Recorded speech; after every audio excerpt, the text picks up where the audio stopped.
what beer are you drinking today? Cooper's Pale Ale, my favourite beer ever. Oh yeah, why's that? Cooper's Pale Ale in Margaret River, if you're not drinking it at Settlers Tavern, you're not considered a local, and I don't know, just being sort of 16 hanging out in the pub is just what everyone drank, so it's what I drank, so my old man drank, and we're lucky enough to have it on tap here, so I'm pretty stoked with that one. And why's the Greenhouse been such a success?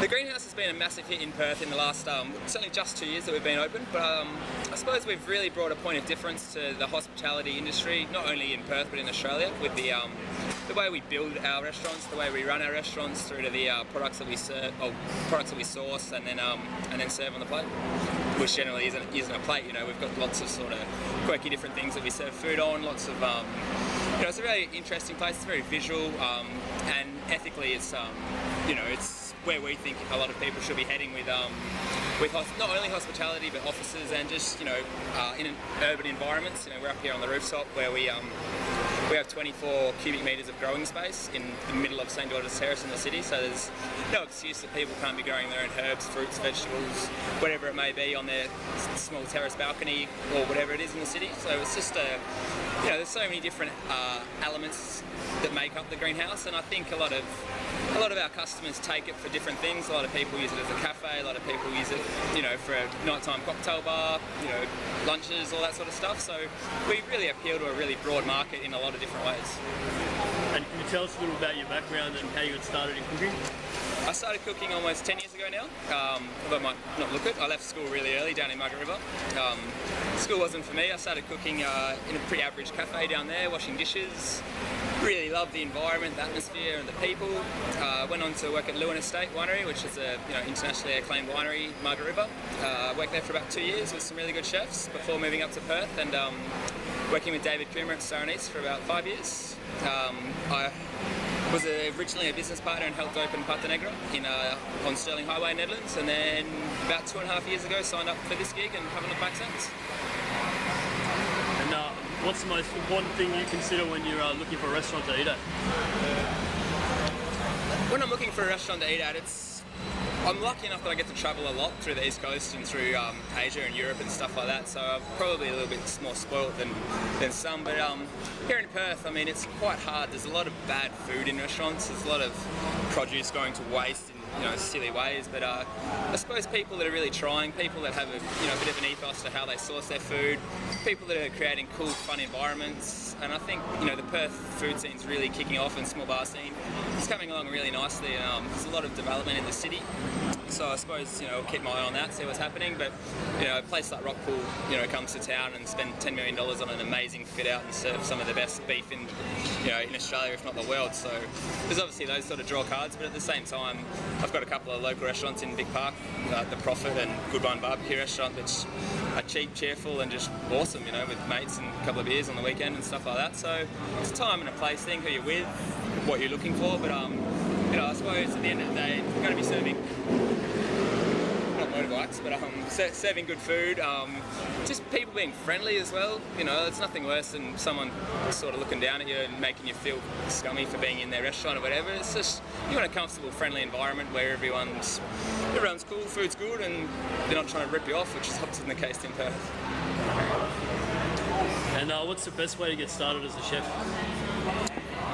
To get started as a young chef, there's a lot of really good programs in place in high schools these days. We've got a lot of students doing pre-traineeships and stuff now, which wasn't available when I started cooking. Well, I didn't really hang around school long enough to do that anyway, but that sort of stuff's really great.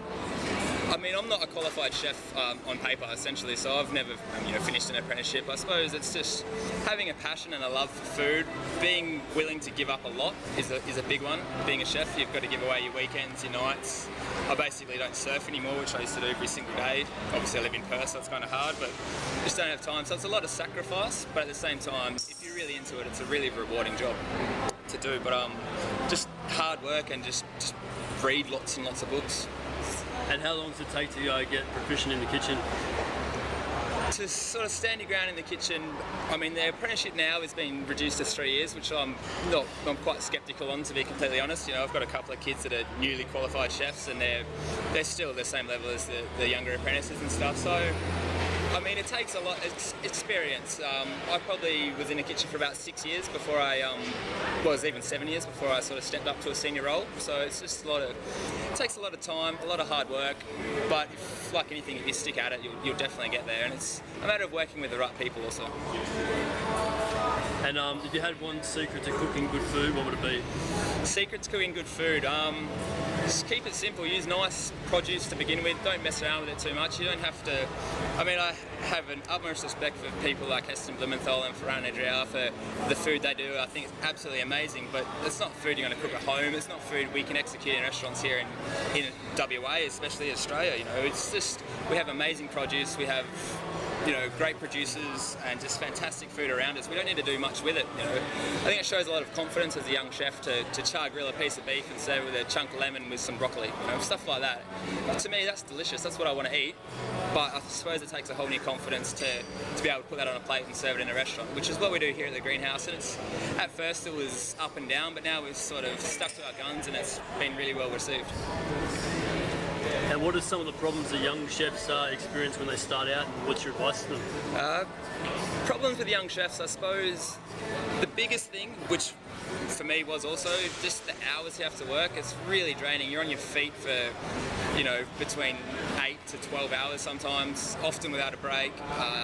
You're lifting heavy bags of flour, you're going up and down stairs. It's quite a physically demanding job, and I suppose once you can get over that barrier, you're halfway there. But in a kitchen, if unless you're at the top, you're always going to cop stick from everyone the whole way down, and that's just the way it is. And I suppose it's not near as bad as it used to be, but it's just a hierarchy sort of system, which I try not to have in our kitchen, but inevitably it sort of does happen. So you've just got to have thick skin and stick through it. And which chef has had the most influence on your cooking? Chef that's influenced me the most in Australia would definitely be Neil Perry. He's you know, opened some amazing venues of different calibers, you know, steakhouses, amazing Chinese style restaurants. He's just, you know, also though he's had a lot of failed restaurants, so he's sort of taken the good with the bad, but he's come out on top, and he just does amazing things with food. He really takes the Australian approach to food. He's not necessarily mixing cultures on one plate, but is knowledgeable in a lot of different cultures, Australian produce. And it's just, you know, I've sort of admired him from when I first started cooking, and I'm now lucky enough to be sort of friends with him. I hang out with him, have dinner every now and then, so I suppose I've really sort of looked up to him. And are you reading any cookbooks at the moment, and what do you recommend? Yeah, we're constantly reading cookbooks. It's sort of hard for me now to keep motivated and keep creating new dishes, obviously, because I'm at the top. It's sort of, I'm constantly teaching, and same with my sous chefs as well. So we're constantly reading books. At the moment, we just got Philippa Silby's dessert book, which is, you know, Philippa Silby was is probably the most amazing pastry chef Australia's ever seen. She had, her and Donovan Cook had Est in the 90s in Melbourne, which was really set the benchmark for fine dining food in Australia at that time. We're also Momofuku from David Chang in New York. He's got a really cool restaurant doing some really cool, not necessarily fusion, but sort of Korean American sort of food, which is cool. We just got the Cumulus Inc. book, which is a restaurant I eat at every time I'm in Melbourne. Again, they've served food a lot similarly to how we do, very simple, using great produce. And I suppose you just got to constantly, we're in bookshops, buying new books, reading. We might not even read the book, we might just flick through and see a picture, and that's enough to trigger an idea or something like that. I think as a young chef, reading is probably one of the most important things you could be doing. And where can people find out more about you? To find out more about me and the Greenhouse, we've got our website, greenhouseperth.com. Also by Yoast.com. It's our Yoast is our architect, builder, designer. He's got a massive website with all his work on it, a lot of stuff about us, and you'll find some random appearances here and there on Google and stuff like that. And anything else you'd like to add?